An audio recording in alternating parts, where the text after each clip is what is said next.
中山站附近小巷子内有卖这个三色团子，我是觉得三色团子一定要来一颗啦，因为这毕竟就是我们卡通最常看到的。我自己是抹茶控，来一个抹茶试试看。这边就是真的很复古的老玩具，不知道是不是比较偏日本，当然也还是有些现代的东西啊，我觉得还蛮酷的。它其实准备的蛮快的，我们点完应该没有2分钟吧，我们就先来试一个这个三色团子。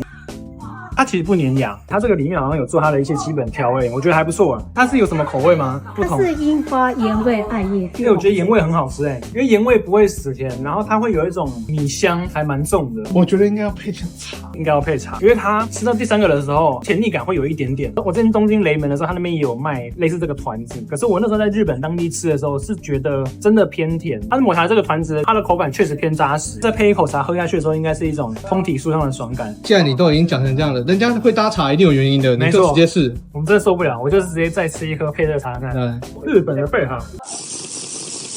我觉得它这样配真的是有它的目的在，因为它这个茶香啊，会让你那个甜味中和掉以外，然后会让你留下抹茶的那个茶香，而且因为它这个是无糖的，所以它后续给你那种清爽感其实还蛮重的。刚刚其实想要买它的玄米茶，可是我们一去的时候，他店员就说抹茶要配这个焙茶，它旁边有一个表，帮你去做一个很好的搭配。吃饱饭想要吃个甜点，来试试看这家道地的日本团子茶，一定要买，买这个还折10块。